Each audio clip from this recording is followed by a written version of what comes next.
que irá ministrar a palavra de hoje.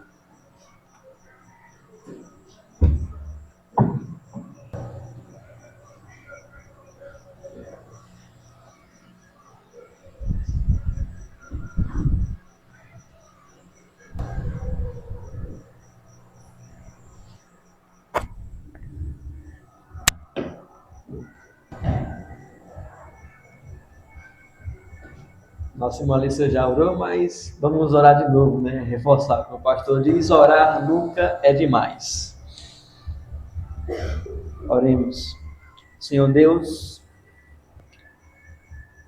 eis aqui o teu povo, eis aqui, Senhor, teu servo, e eis aqui, Senhor, a tua palavra diante de nós, ali que será lida.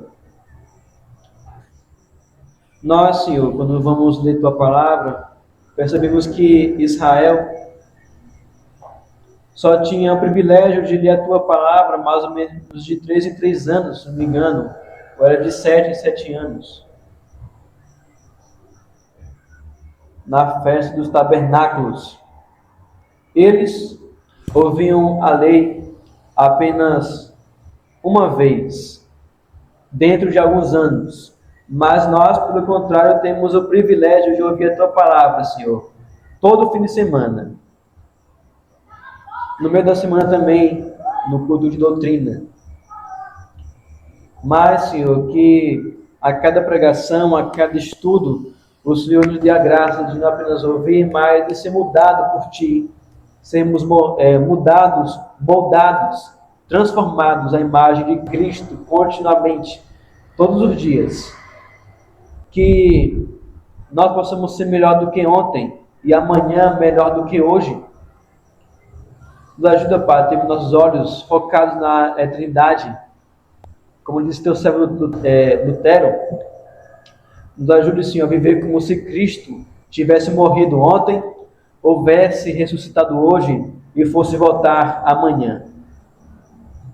Pedindo para que toda palavra que sai da boca do teu servo sejam de fato as tuas palavras guiadas pelo teu Santo Espírito, para que o Senhor guie suas palavras, suas emoções, a sua eloquência, tudo, e que seja uma bênção proferida a essa igreja, a tua casa. Que o Senhor ensine a tua noiva, que o Senhor ensine aos teus filhos, e que nós possamos pegar essas palavras e que elas sejam cravadas nas tábuas do nosso coração. Essa é a oração, Pai, que nós fazemos. E que o Senhor sempre receba a honra, a glória e o louvor para si. No nome e na autoridade do teu Filho Jesus. Amém. Graças a paz, irmãos. Irmãos, abra comigo a palavra de Deus em João capítulo 6. Quero ver com vocês o mesmo texto que eu vi na IPV domingo passado e eu acredito que esse texto é muito oportuno para toda a igreja, principalmente nos dias atuais, né?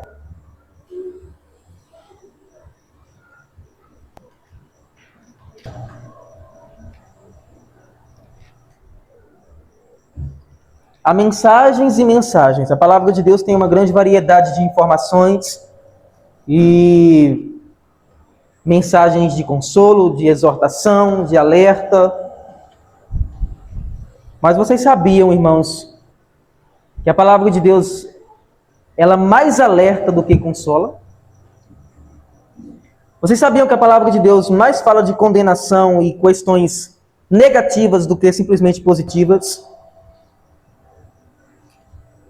É disso que eu quero ver com vocês hoje à noite. João capítulo 6, versículos 60 a 64. João 6, 60 a 64.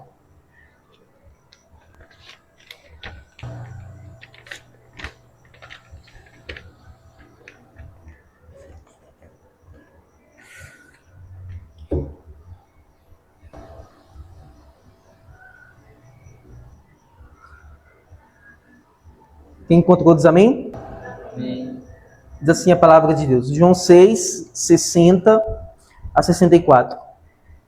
Muitos dos seus discípulos, tendo ouvido tais palavras, disseram: duro é este discurso, Quem pode suportá-lo? Preste atenção, irmãos. Já no início da leitura, olha o verso 61. Mas Jesus, sabendo por si mesmo que os seus discípulos murmuravam a respeito do que ele havia falado, disse-lhes: isso escandaliza vocês? Que acontecerá então se virem o Filho do Homem subir para o lugar onde primeiro estava? O Espírito é o que vivifica, a carne para nada aproveita. As palavras que eu lhes tenho falado são espírito e são vida, mas há descrentes entre vocês. Ora, Jesus sabia desde o princípio quais eram os que não criam e quem iria traí-lo. Até aí. Meus irmãos, são palavras do Senhor Jesus Cristo, ok? Quero pedir que vocês estejam bem atentos, principalmente nesse contexto de festa junina e, enfim, daqui a um bom tempo vai ser uma barulheira enorme, né? Então, eu quero que vocês tentem absorver o máximo do que vocês vão ouvir aqui, tá? O que teve que acontecer para Jesus fazer essa pergunta aqui em João 6? Que pergunta? Isso escandaliza vocês? O que teve que acontecer para Jesus chegar ao ponto de fazer esse tipo de pergunta para os discípulos? Irmãos, há um livro que eu tenho lido, de um autor chamado John MacArthur, morreu há pouco tempo, chamado A Outra Face de Jesus. Nesse livro, John MacArthur, ele vai mostrar que Jesus, o Jesus bíblico, o Jesus do Novo Testamento, não é o mesmo personagem que é apresentado hoje na maioria das igrejas. Por quê? Porque o Jesus que é apresentado hoje na maioria das igrejas evangélicas é um Jesus que não condena. É um Jesus que apenas ele é unilateral, né? Apenas fala de amor e carinho e faz o homem prosperar. Mas o Jesus do Novo Testamento, e aí John Piper ele pega os evangelhos e todas as passagens em que Jesus ele fala e age, para mostrar como o Jesus bíblico ele é. E o Jesus bíblico, você vai perceber que ele é muito diferente do que tem sido apresentado. Talvez se o Jesus bíblico da Bíblia, do Novo Testamento, entrasse na IPV do Vale hoje, a gente iria passar uma vergonha enorme com a presença dele aqui, com as correções, com as exortações, e olhe lá, se não, com as condenações dele a nós, pelo nosso estilo de vida, pelo nosso modelo de culto, pelas nossas prioridades invertidas, pelos nossos valores invertidos, pela nossa vida que nós levamos, a nossa vida cristã. Então, irmãos, vocês vão encontrar, se vocês fizerem uma leitura nos evangelhos, porque, afinal de contas, o que é o evangelho? É tudo aquilo que Jesus fez e disse. Isso é evangelho. As boas novas é aquilo que Jesus fez, seus atos, e aquilo que ele disse. Ok? O que passar disso não é evangelho, porque o que ele fez e o que ele disse são, primeiro, profecias do Antigo Testamento, que Jesus ratificou, confirmou, e a implantação da nova aliança. Então isso é evangelho. E se vocês lerem o evangelho devagarzinho, vocês vão perceber que Jesus, quantas vezes você pega Jesus dando uma dura nos discípulos? Quantas e quantas vezes? Os discípulos parece que estão antenados em outro canal e Jesus dá uma dura neles ali. Quantas vezes os discípulos não ficam surpresos com as afirmações de Jesus? Quantas vezes? Quando, por exemplo, Jesus falou sobre casamento, e os discípulos disseram, se é assim, quem pode casar? Jesus disse, só aqueles a quem esse mandamento é dado. Não é para todo mundo. Aqui também, após as palavras de Jesus, chega um momento em que os discípulos começam a querer ir embora e ele pergunta: isso escandaliza vocês? Então é em cima desse ponto que eu quero tratar com vocês, irmãos. João capítulo 6 é um texto muito interessante. Esse texto de João capítulo 6 é o único texto que é narrado nos 4 evangelhos. Cada evangelho traz uma nuance diferente.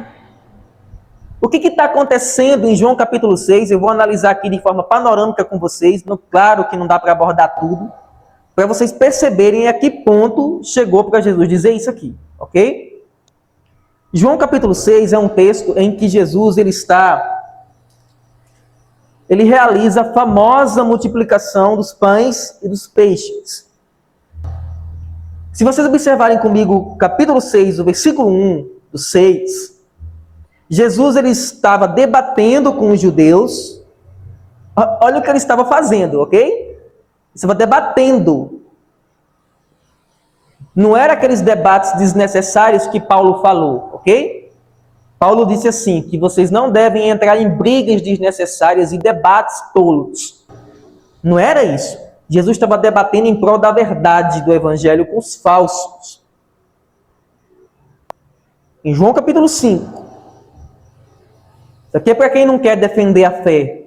Para quem não estuda a Bíblia e perde para qualquer testemunho de Jeová que bate na porta. Para qualquer adventista que chega junto, aí perde. João capítulo 5, Jesus está debatendo com os fariseus. E aí no capítulo 6, o texto começa dizendo: depois dessas coisas, depois desse debate que Jesus teve, Jesus atravessa o mar da Galileia. Irmãos, a vida de Cristo, especialmente no seu ministério, os 3 anos, foi uma vida intensa de trabalho em prol do reino. O livro de Marcos chega a dizer que Jesus e os discípulos havia momentos que eles sequer podiam comer. Tamanha era a agenda de Jesus. E aqui, depois desse debate, ele atravessa o mar da Galileia. Vocês sabem bem que aqui a referência não é um mar como nós conhecemos, é um lago, ok? Mas é um lago grande. Jesus ele sai da região de Betsaida, que era a região onde Pedro, André e Filipe moravam, e ele atravessa esse lago para a região de Tiberíades, ok? É uma cidade que Herodes ele construiu. E nessa região ele se aproxima num lugar plano, deserto, e aí o texto diz que multidões seguiam Jesus. Eu quero começar com isso aqui, ok? Essa questão da multidão. O versículo 2 do capítulo 6 diz que uma grande multidão seguia Jesus. Poxa, que sucesso era o ministério de Jesus, né? Olha aí, IPV, como tem pouca gente. Reunião de oração, nem se fala. Mas olha que sucesso o ministério de Jesus com tanta gente seguindo. Será que era isso mesmo? Vamos sair da IPV, vamos para o Verbo da Vida, então. Para onde está tendo mais movimento. Porque os cultos aqui na IPV são chatos, né? Palavra, quem quer saber disso? Exposição, cobrança. O texto diz que uma multidão seguia Jesus, mas olha o versículo 2. Olha a motivação da multidão.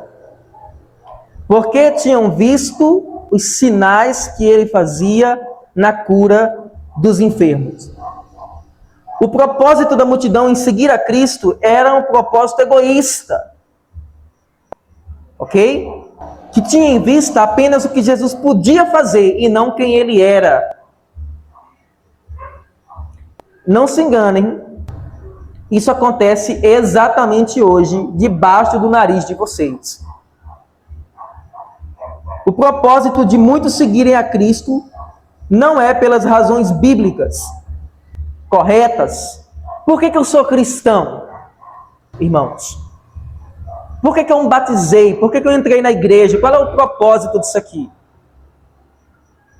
Porque eu reconheci um dia né? Conforme a gente aprende no catecumenado. Pelo intelecto, pela emoção, pela vontade, eu reconheci as minhas convicções que aquele que morreu há 2000 anos atrás era o Filho de Deus. E ele morreu por mim. Em reconhecimento disso, aquele sangue derramado na cruz, o perdão dos pecados, é que eu sigo ele estrada fora, pelo caminho estreito, ainda que morra por isso. É por isso que eu sigo a Jesus. Mas hoje, não é bem assim. Muda os personagens, a história permanece exatamente a mesma. Vocês sabem qual das igrejas que mais crescem nos Estados Unidos hoje? É a igreja de um cara chamado Joel Osteen. Os cultos da igreja dele, semanalmente, frequentam mais ou menos 40 mil pessoas na semana. Porque, olha a mensagem de Joel Osteen, o que ele prega? Eu separei aqui algumas das frases dele. Você não é uma pessoa comum, foi criado para se destacar.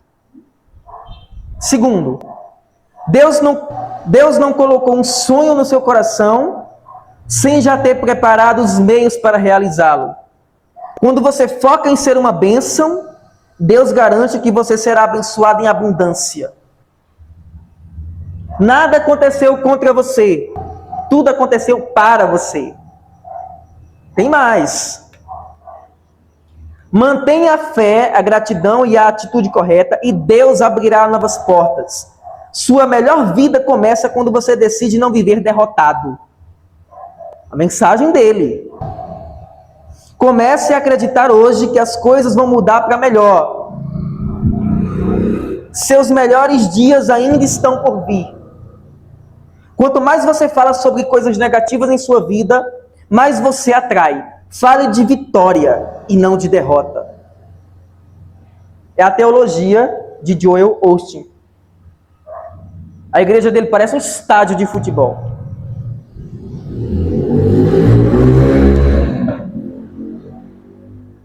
Tem alguma semelhança com o texto que nós estamos lendo aqui? A multidão seguia Jesus exatamente por as mesmas razões.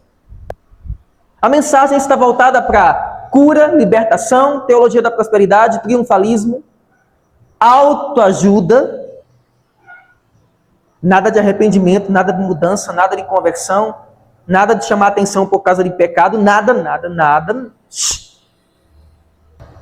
Mas é exatamente isso que a multidão está fazendo aqui. Ok? O versículo 2 deixa claro aqui o propósito da multidão. Até aqui, amém, irmãos? O versículo 3 continua dizendo que Jesus sobe ao monte. Até então, Jesus não fala nada. Ele sobe ao monte. Ele senta com os discípulos. O texto diz que estava se aproximando a Páscoa. Aquela seria a penúltima Páscoa que Jesus iria participar, porque no ano seguinte ele ia ser crucificado. E o fato de estar chegando a Páscoa é muito interessante. Sabe por quê? Porque tudo que Jesus vai dizer nos textos seguintes tem referência com a Páscoa.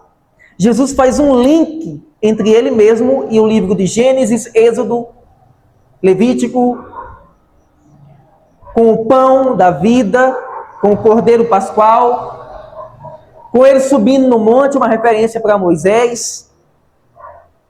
E aí, irmãos, o texto diz, na progressão, que ele testa os discípulos, ok? Ele pergunta para Filipe onde que eles vão comprar pão para alimentar tanta gente. O texto afirma que o propósito de Jesus era testar Filipe, pôr Filipe à prova. Não era que Jesus não sabia o que ia fazer, pelo contrário, ele sabia o que iria fazer.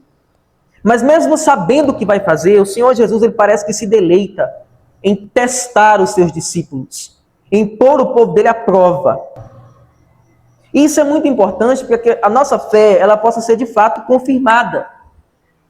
As provas, os testes, as tribulações na vida do cristão são necessárias justamente para provar, ok?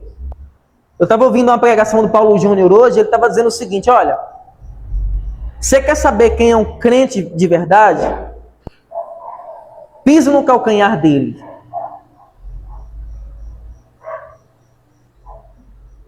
Deixa uma pedra enorme cair em cima do dedão dele.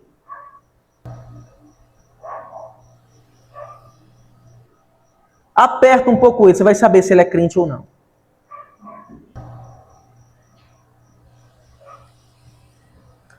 Jesus, então, ele faz isso aqui para testar os discípulos. E ele se depara com a incredulidade dos discípulos. Primeiro, Filipe dizendo que nem 200 denários eram suficientes para alimentar toda aquela multidão.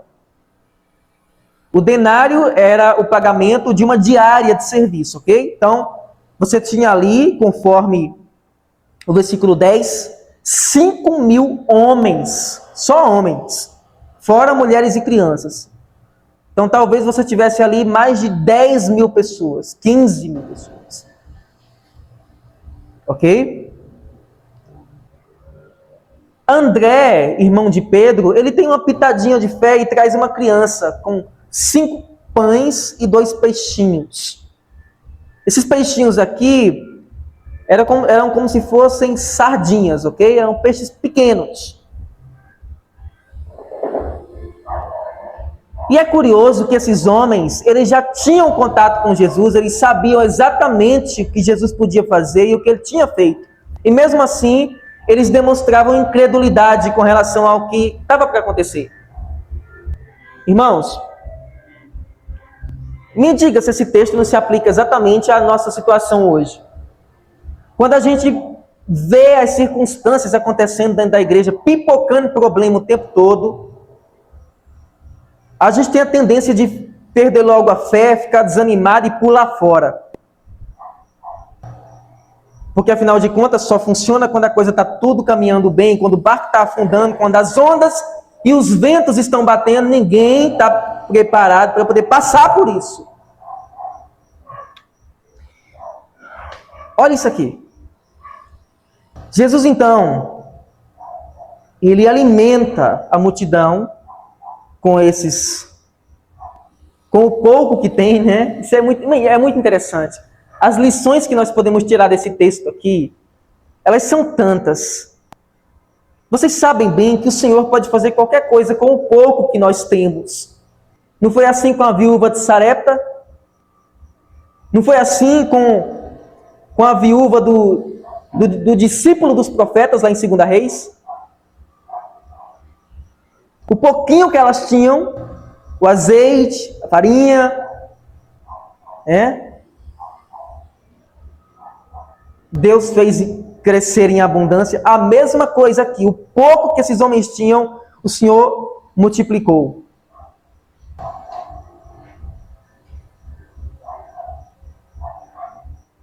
O texto diz então que Jesus ele pega os pães, ele dá graças a Deus e ele distribui os pães entre eles. E aí, irmãos, o texto afirma que daquela abundância sobraram 12 cestos cheios. E o versículo 14, ele nos dá uma nova informação com relação à multidão. Olha comigo o verso 14. Veja só, eu quero que vocês mantenham o foco aqui na multidão, nas palavras de Jesus e nas consequências, ok? O foco do texto hoje é esse. Não é no milagre, não é nos pães, não é nos peixes, não. Olha o versículo 14. Quando as pessoas viram o sinal que Jesus havia falado, que Jesus havia feito, disseram: esse é verdadeiramente o profeta que devia vir ao mundo. Olha o 15. Jesus ficou sabendo que estavam para vir com a intenção de fazer o rei à força. Então ele se retirou outra vez sozinho para o monte. Olha o propósito da multidão.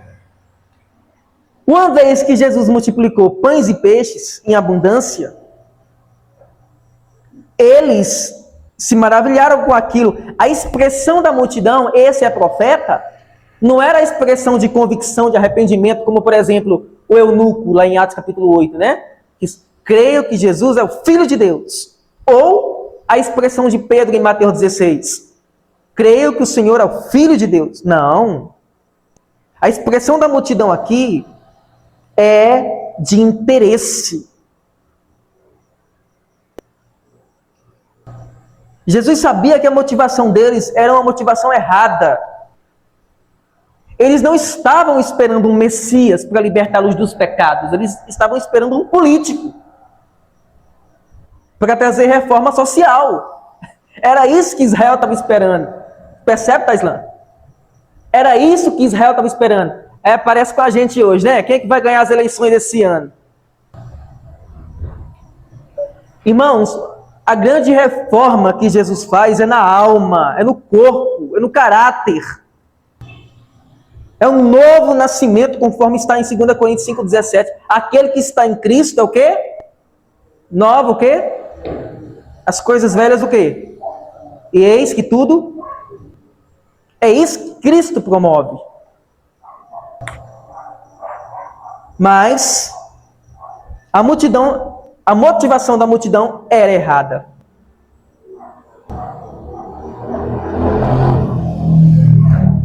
Meus irmãos, será que por muito tempo a nossa motivação não foi a mesma? E será que ainda hoje, não sei, quem está aqui, o coração, a mente de cada um de vocês, será que a motivação não é parecida, não? Com a dessa multidão? O texto continua dizendo que Jesus se retira dali, porque Jesus não queria status, ok? Ele se retira dali, ele manda os discípulos para o mar, e ele sobe ao monte para orar. Até então ele não falou nada. Ele vai para o monte orar e ele manda os discípulos. Aqui no versículo 16 diz que os discípulos desceram para o mar. Marcos e Mateus dizem que ele mandou os discípulos. Eles foram para o mar, entraram no barco e começaram a navegar, sem Jesus.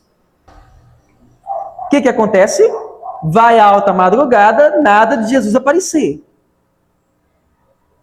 E você tem aquele texto maravilhoso, né? De Jesus andando sobre as águas e Pedro indo ao encontro dele.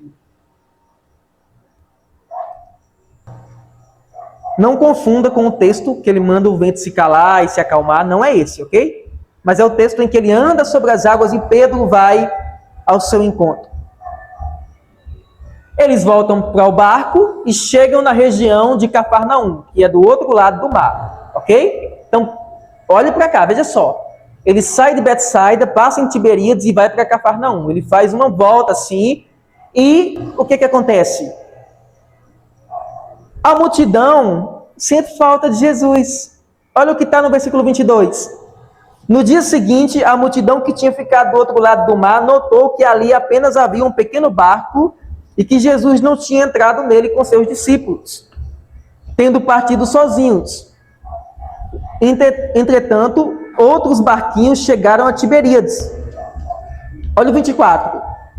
Quando aquela multidão viu que Jesus não estava ali, nem os seus discípulos, entraram nos barcos e partiram para Cafarnaum à procura de Jesus. Olha como eles amavam Jesus, né? Coisa linda. Olha o 25.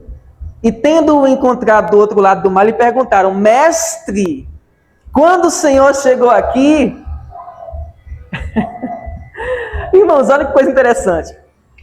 Agora é onde tudo vai mudar. É aqui que eu quero que vocês observem. É aqui que eu quero que vocês coloquem os olhos de vocês e fixem isso aqui.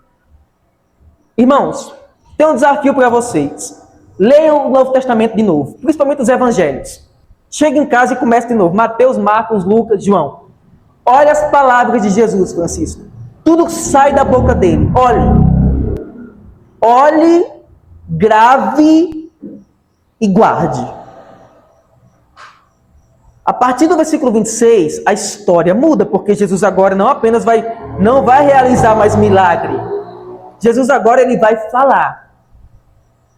E aqui a gente vai perceber que toda essa multidão que estava à procura de Jesus, parecia interessada por Jesus, toda essa multidão começa agora a murmurar, reclamar e mudar completamente. Por quê? Porque Jesus não deu aquilo que eles queriam. As regras, quem estipula as regras não sou eu, não é Taislan, não é Cauã, né? Quem estipula as regras é Cristo. Se você tiver que reclamar, reclame com a palavra dele. A multidão pergunta, mestre, quando o Senhor chegou aqui, olha o que Jesus diz, versículo 26. Em verdade lhes digo.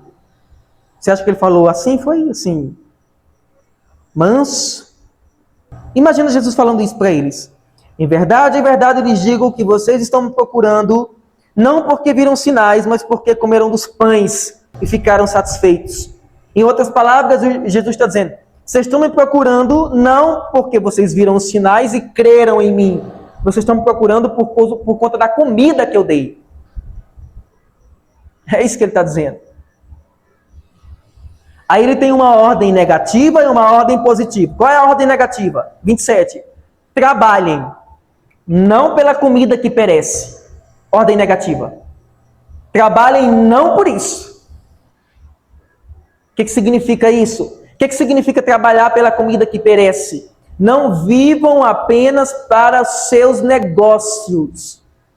É isso que Jesus está dizendo. Não viva apenas para o seu umbigo, apenas para os seus prazeres, apenas para o que pode trazer satisfação pessoal para você. O pastor João Batista ontem leu lá no 25, 2 Timóteo 2, né? Que fala sobre o bom soldado de Cristo. Quem estava lá ouviu. E um dos pontos que Paulo diz é que o soldado de Cristo, ele não vive para as coisas deste mundo, mas trabalha para aquele que o recrutou. Meus irmãos, quanta gente está tão envolvida com os negócios. Você acha que eu não tenho um problema também? Você acha que a gente não tem luta também? Que ninguém vive de forma integral para a obra, não. Só o nosso pastor que vive. Eu não vivo de forma integral para o evangelho. A gente não tem luta, não tem dor de cabeça, questões financeiras, saúde, estresse, desgaste. Você acha que não tem isso? Por que vem? Por que faz? Por amor. Para ver o trabalho avançando. Por cada um de vocês. Por isso que vem. Mas quanta gente, faculdade, serviço, estresse, cansaço, dor no pé, dor na unha, dor na cabeça, enxaqueca, tudo. Eu não estou dizendo aquilo que realmente acontece pontualmente, que impede você de vir. Eu estou falando das prioridades, qualquer cego vê.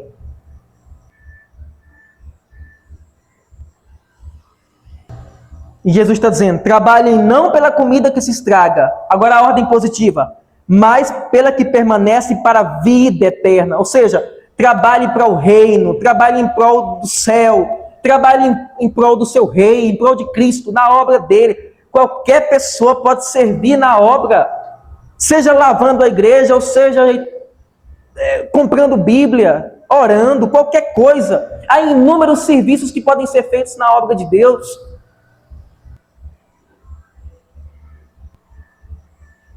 É o que Jesus está dizendo. Você lembra quando os discípulos chegaram para Jesus, mestre, come, bebe. Aí Jesus disse assim, uma comida eu tenho que vocês não conhecem. Aí eles ficaram sem entender. Será que ele trouxe alguma coisa para comer? Aí Jesus disse assim, é fazer a vontade do meu Pai. Eles não conheciam isso, eles não sabiam disso. A mente deles estava aqui ainda. Aqueles que fazem mais pelo reino são aqueles que entendem qual é o propósito do reino. Mateus 6, 23. O que diz lá?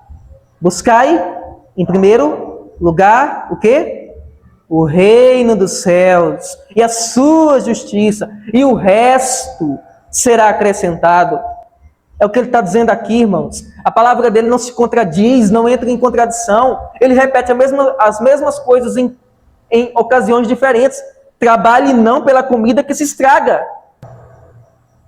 mas pela que permanece, a qual o Filho do Homem dará a vocês, porque Deus o Pai confirmou com seu selo. Agora, ele está pegando aquela multidão, Cícero, que estava ávida pelos pães, e ele está colocando contra a parede. Ele está dizendo, olha, isso aqui é o mais importante. O pão que eu dei para vocês não era o mais importante. Aí, o que começa a acontecer? Toda aquela multidão amorosa começa, então, a questionar a autoridade de Jesus, óbvio, né? Olha o 28. Que faremos para realizar as obras de Deus? 29, Jesus. A obra de Deus é esta, que vocês creiam naquele que ele enviou. Ponto. Evangelho é isso, irmãos. Certo? Nu e cru. O evangelho é isso. Nada mais além disso. Simplesmente isso. Quem gostar, aceita, agarra. Quem não gostar, paciência. O 30, olha como esse povo, eu acho engraçado, né? Olha como esse povo é, veja só. O 30 diz, que sinal o Senhor fará para que vejamos e creiamos no Senhor? Ué, como assim? Por que eles estão perguntando isso? Eu falei para vocês que a igreja que mais, uma das igrejas que mais cresce nos Estados Unidos é a do Joel Osteen, né? No Brasil, o que mais cresce no Brasil, dentro do evangelho? São os pentecostais e os neopentecostais. Ok? O que é neopentecostal? Neo é novo. Então, é o novo pentecostal. A teologia da prosperidade. Quais são dos expoentes do Brasil mais conhecidos? Tem muitos aí. A gente tem dois, né? Que são os coaching. É o Tiago Brunet e o David Leonardo, né? Aqueles caras que vão para frente, sentam no banquinho e começam, meu lindo, né? E aí começa a elogiar o pessoal e falar isso. O que eles pregam? Qual é a mensagem dele? Por que atrai tanta gente? É só o aqui e agora.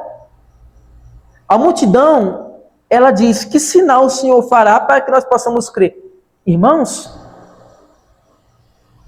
como podem ser falsos desse jeito? O capítulo 6 começa dizendo que a multidão seguia porque viam os sinais. E não apenas isso, mas eles também viram a multiplicação dos pães. Eles queriam mais sinais. Jesus disse assim, uma geração incrédula e perversa me pede um sinal. Aí, o que eles fazem? Olha só. Eles pegam um exemplo do Antigo Testamento para poder começar a querer questionar a autoridade de Jesus. Mas Jesus, 31, nossos pais comeram o maná no deserto. Como está escrito, Deus lhes a comeu o pão do céu. Eles estão usando a Bíblia, Taislan. Está dizendo assim, olha Jesus, o que você está fazendo aí é pouco. Moisés, ele fez mais do que você. Moisés deu o maná e outro. O maná era fresquinho, todo dia tinha. Em outras palavras, se você não der para a gente o que Moisés deu, ou como Moisés fez, nós não vamos seguir você. É o que eles estão dizendo para Jesus aqui. Vocês estão entendendo, amém? Eu quero que vocês entendam, irmãos. O que está acontecendo aqui? Estão colocando Jesus à prova, não é o irmão Leandro, é Jesus. Com relação àquilo que ele podia fazer. Se você não fizer isso, a gente não segue você. Agora, você acha que Jesus estava preocupado com isso? Fosse um dos pastores da gente hoje, né, um dos líderes que a gente tem hoje no meio evangélico, calma, gente, calma, eu vou fazer de novo para vocês. Não sai da igreja, não. Olha o que Jesus disse aqui. 32, ele começa a colocar em ordem as coisas agora. Em verdade lhe digo que não foi Moisés quem deu o pão para vocês, mas foi o meu Pai que deu o pão para vocês. Porque o pão de Deus é o que desce do céu e dá vida ao mundo. Agora, irmãos, o Senhor Jesus Cristo, a partir daqui, ele começa a falar sobre a essência do Evangelho. O que é o Evangelho? O Evangelho não é nada terreno, espiritual, não é nada terreno, né? Material, físico. Não tem nada a ver com isso. Nada a ver. Por mais que tenha implicações na vida financeira, né? Um país que tem o Evangelho é totalmente diferente de um país comunista. Completamente diferente. Um país que tem os princípios cristãos é completamente diferente de um país pagão. Olha a Índia, olha a África, olha a Europa, o sucesso da Europa quando o Evangelho entrou lá. Agora olha o declínio da Europa depois que o ateísmo entrou. Então o Evangelho tem implicação na vida prática, na saúde da gente, no bem-estar da gente, no corpo da gente, na vida da gente. Claro que tem, mas não é o mais importante. Jesus agora, ele começa a falar o que exatamente é o Evangelho. E o Evangelho nada mais é do que ele mesmo, o relacionamento que o cristão tem com ele. Eu lembro que quando a gente evangelizava antes, eu via bastante isso, né? A pessoa dizendo assim, você aceita Jesus como seu Senhor e Salvador pessoal? Eu achava bacana isso, porque é seu Senhor, né? E seu Salvador pessoal, ou seja, você aceita Jesus como seu Senhor, e seu Salvador, e especificava, e a partir daí a pessoa evangelizava. Irmãos, isso aqui é muito interessante. No versículo 34, a multidão, ela faz um pedido. Parece que as coisas estão indo bem, né?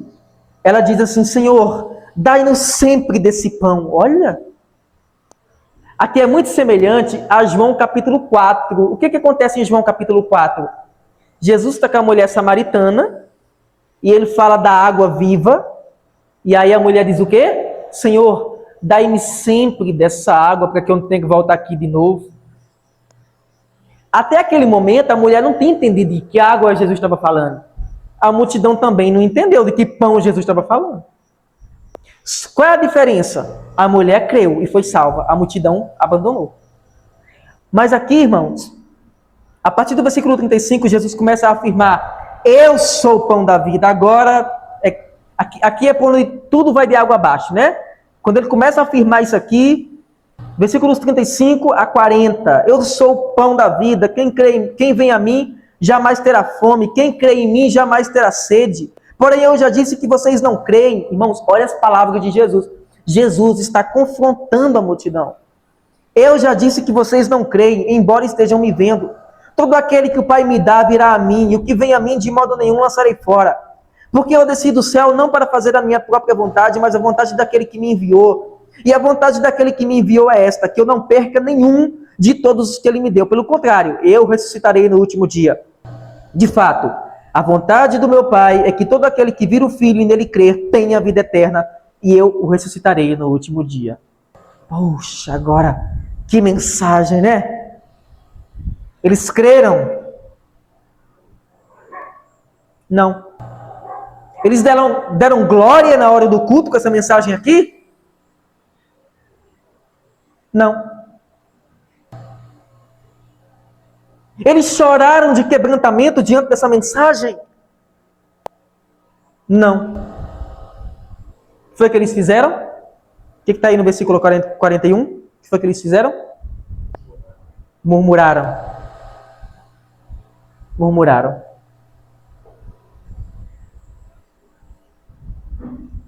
Eles murmuraram. Por que eles murmuraram? Porque tinham dito, eu sou o pão que desceu do céu. Eles disseram, esse não é o filho de José? Por acaso a gente não conhece o pai dele, a mãe dele? Como é que ele descia do céu? Gente, por que a multidão não murmurou quando ele realizou os milagres? Por que eles não disseram assim? Como é que esse cara, filho de José, do carpinteiro, realiza um milagre desse? Ninguém falou nada. Mas na hora que Jesus começa a chamar a atenção, coloca contra a parede, aí eles revelam o que está no coração dele.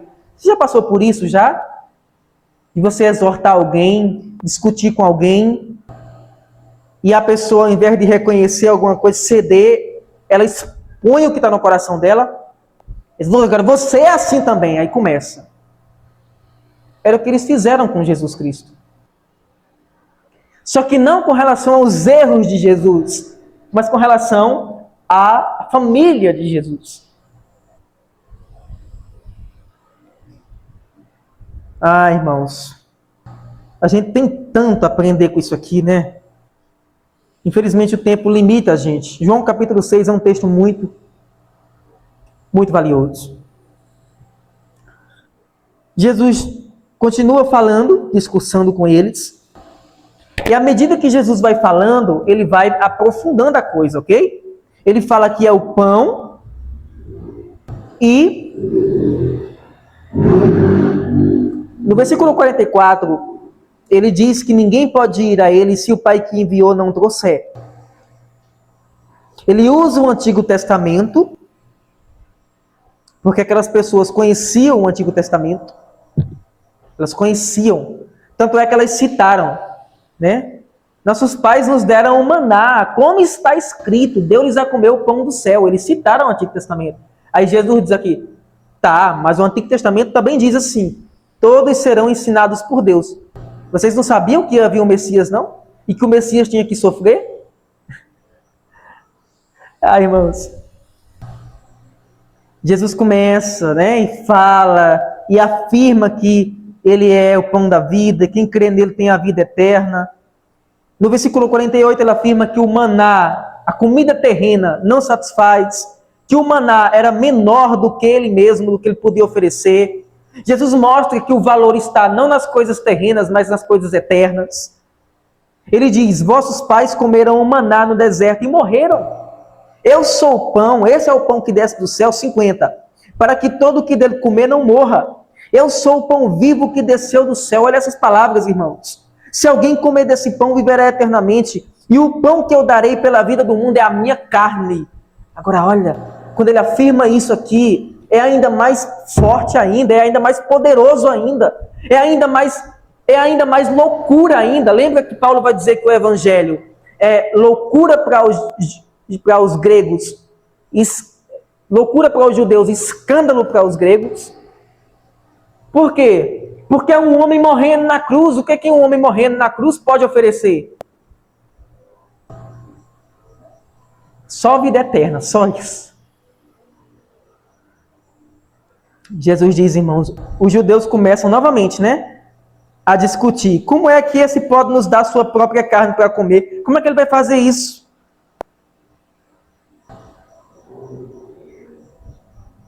E aí, vá linkando, tá?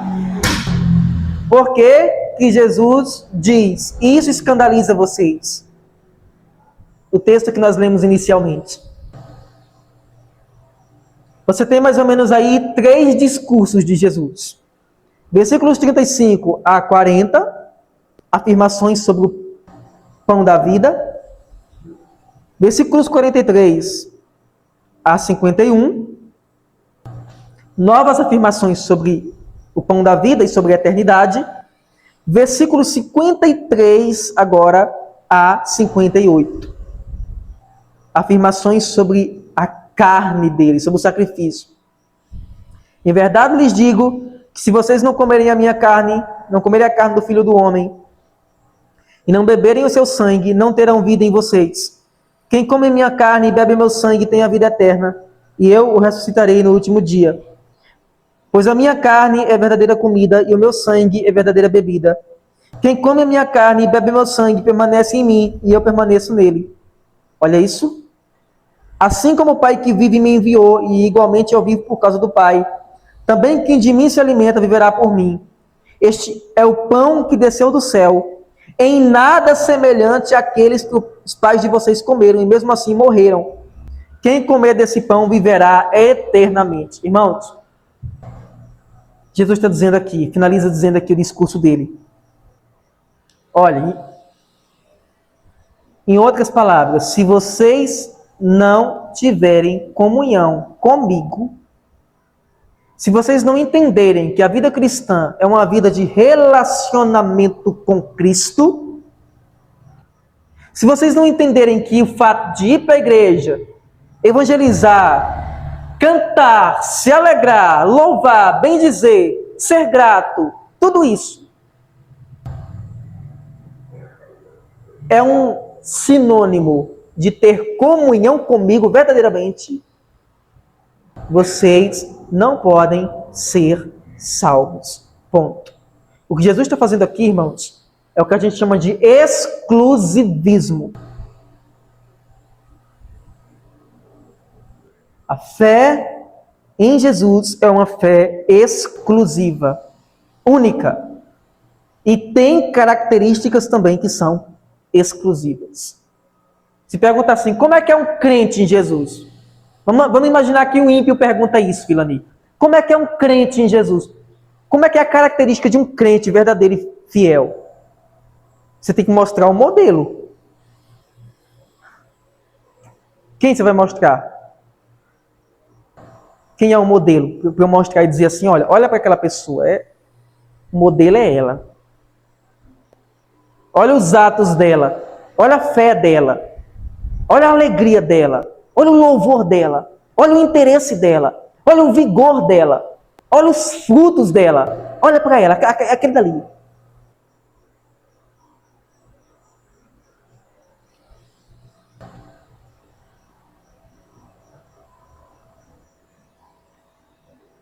Consequência? Qual a consequência do evangelho verdadeiro? Qual a consequência da fé verdadeira em Cristo? Qual a consequência de ser fiel? Eu falei isso aqui na IPV, né? Só, a gente está tão distante disso aqui, experimenta pregar isso aqui por uma semana. Uma semana. Você vai colocar na sua agenda uma semana. Você vai dizer, olha, essa semana eu não vou falar de outra coisa a não ser do céu. Inferno, arrependimento, mudança de caráter e transformação. Essa semana, vai ser a semana inteira, eu vou bater nessa tecla a semana inteira. Sobre mudança de vida com meu marido, com minha esposa, com minha filha, com os meus filhos, com os meus colegas de escola, com o trabalho. Uma semana batendo isso aqui. A mesma coisa que Jesus fez. Experimenta. Uma semana, só uma. Experimenta para você ver no final da semana como é que vai ser. Se você vai estar recebendo o apoio deles ou a rejeição deles. Qual a consequência? Versículo 60, texto que a gente leu, para finalizar. Muitos dos seus discípulos, não foi a multidão, foram os discípulos, tendo ouvido essas palavras, disseram, duro é esse discurso, quem pode suportá-lo? Duro é esse discurso, quem pode suportá-lo? Irmãos, uma coisa é a pessoa ser dura por ser dura, ok? Vocês sabem que tem pregador que usa o púlpito para passar indireta. Isso é errado. Isso é pecado. Se a palavra cai como uma luva naqueles que estão pecando, isso é uma coisa. Mas se o pregador deliberadamente usa para passar indireta, isso é algo completamente diferente. Agora, eu ouvi isso não tem muito tempo. Eu sei que tem gente que não gosta. O que eu vou fazer? Eu ouvi não tem muito tempo. O pessoal está reclamando do seu sermão. Sim, bota outro para pregar então.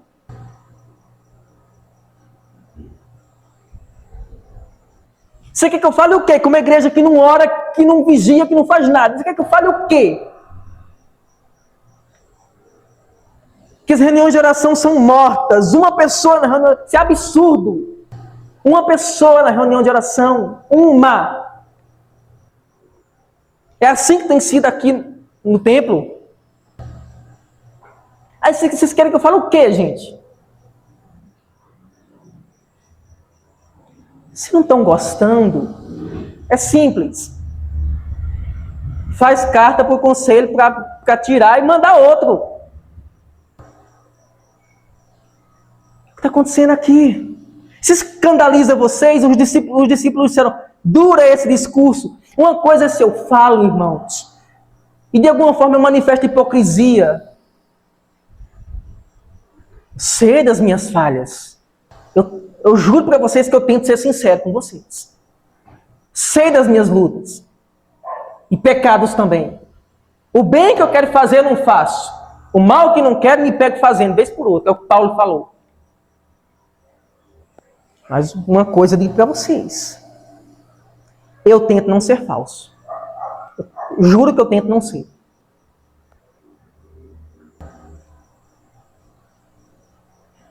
Ouvi isso há pouco tempo. Por quê? Porque eu falei sobre isso. Semana que vem tem vigília aqui na igreja. Sábado. 12:00, 6:00. Mas Jesus, sabendo por si mesmo que os seus discípulos murmuravam a respeito do que ele havia falado, disse-lhes. Foi aqui que Jesus perguntou. Depois de todo o discurso, né? Jesus perguntou, isso escandaliza vocês? Isso é estranho para vocês? Se escandaliza vocês? O que acontecerá então se virem o Filho do Homem subir para onde estava antes? O Espírito é o que vivifica. A carne para nada aproveita. As palavras que eu lhes tenho falado são Espírito e são vida. Mas, 64, há descrentes entre vocês. O irmão Leandro não sabe, Jesus sabe. Talvez Jesus dissesse isso aqui hoje. Há descrentes entre vocês. Há incrédulos entre vocês. O versículo 64 diz, Jesus sabia desde o princípio qual era os que não acreditavam e quem iria traí-lo. Por causa disso, é que falei para vocês que ninguém pode vir a mim se não lhe for concedido pelo Pai. Olha o que aconteceu, versículo 66. Eita, irmãos. Isso aqui aconteceu com Jesus, irmãos. Vamos ler juntos o versículo 66, bem forte. Diante disso, muitos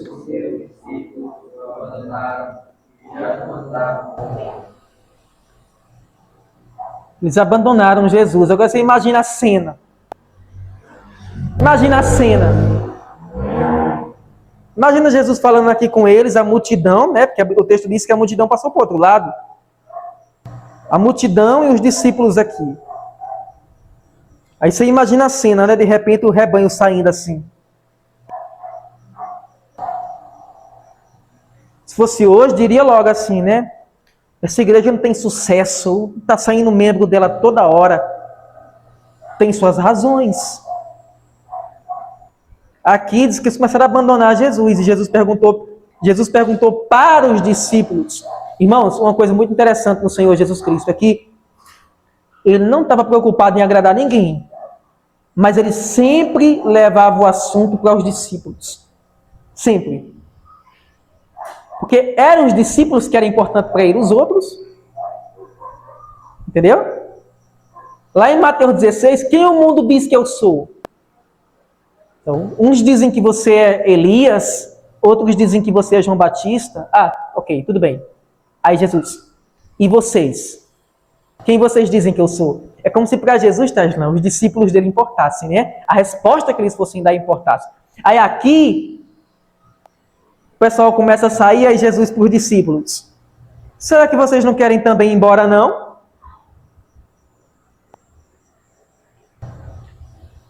O discípulo verdadeiro responde como Pedro respondeu.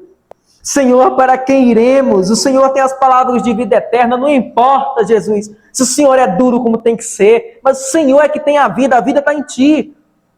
É assim que a gente acredita. Nós temos crido e conhecido que o Senhor é o Santo de Deus. Crente é como Pedro, irmãos. Jesus disse, eu escolhi vocês. Mas um de vocês é o diabo. E ele finaliza aqui, irmãos. Olha que texto poderoso, né? João capítulo 6. Aqui nós temos a essência do Evangelho, o ministério de Jesus, o que Jesus veio de fato oferecer e o que a multidão de fato buscava. Aqui, nesse texto, nós temos exatamente o quadro da Igreja Evangélica Brasileira. Trazendo para um contexto mais local, olhe lá se não for o quadro da Igreja Presbiteriana do Vale. Esse quadro aqui. Está pintado aqui esse quadro. Que Deus nos ajude, irmãos, a que nós possamos, de fato, né, buscar Cristo não pelo que Ele pode oferecer. Tem nenhuma vantagem aqui, nenhuma vantagem. O que vocês têm aqui? Que tipo de promessa vocês têm aqui para vir buscar aqui? Meu Deus do céu, não tem nada disso aqui. Nada. Né?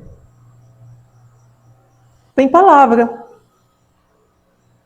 Comunhão, amor, abraço, né? Quem quiser abraço, é isso. Conselho, exortação, conversa, companheirismo, espero. Tem isso. Acima de tudo, palavra. Mas promessa, cura, libertação, campanha não sei do que, isso não tem. Não tem. Ok? Então, que Deus aplique a palavra dele no meu coração, acima de tudo, no coração de vocês, e desenvolva essa graça, esse amor, esse desejo pelo pão da vida que é o Senhor Jesus Cristo. Amém? Que hoje, né, vocês possam ter comido um pouquinho desse pão, e que seja o pão que sacia vocês diariamente. A comida que vocês trabalham para comer, né?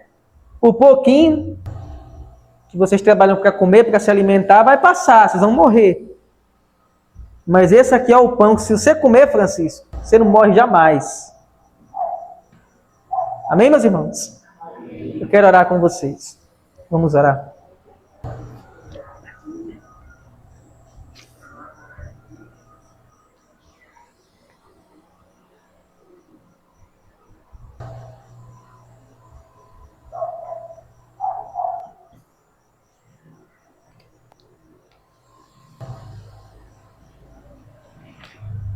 Senhor meu Deus,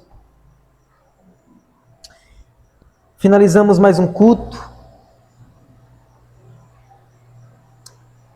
Ó Deus, os dias são tão difíceis, tantos problemas, lutas, dificuldades.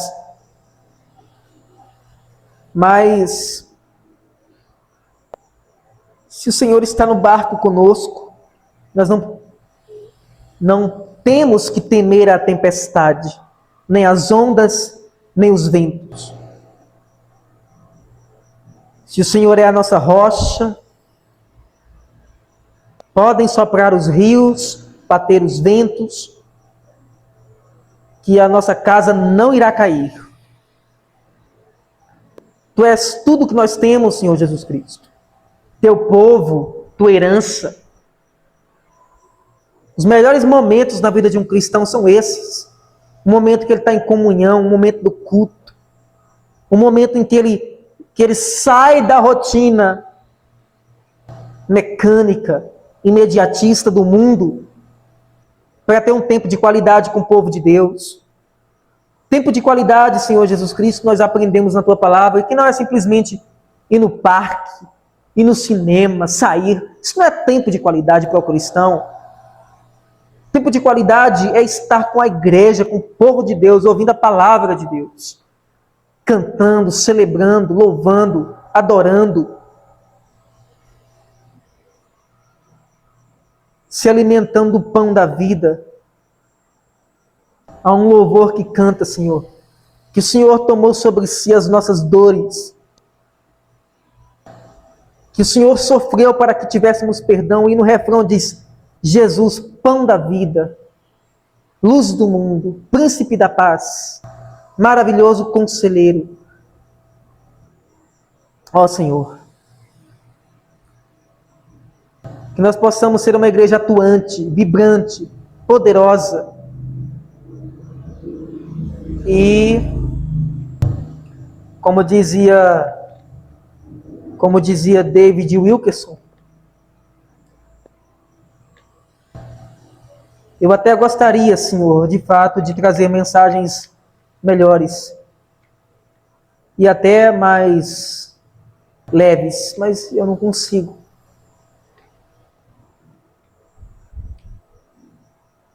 Claro que a tua palavra é uma variedade muito grande de informações e tem de tudo para o teu povo: consolo,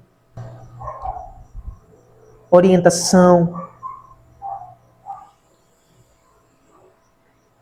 mas que isso não seja considerado como algo tóxico, mas como algo libertador, Pai. Que seja, Senhor, aquele remédio amargo que a gente toma para a nossa cura. Que seja aquele bisturi que corta a carne para a cura do câncer, que é o pecado. Que seja aquela cirurgia espiritual, Senhor. Essa é a nossa oração, Pai. Seja com o teu povo e nos fortalece. Derrama o teu Espírito sobre nós. Sobre aqueles irmãos que não estão aqui, que não puderam vir por diversas razões. Abençoa eles, Senhor. Em casa, o que eles estiverem fazendo agora. Essa é a minha oração, Pai. Muito obrigado por essa noite. Louvado seja o teu nome. Em nome do Senhor Jesus. Amém. Amém.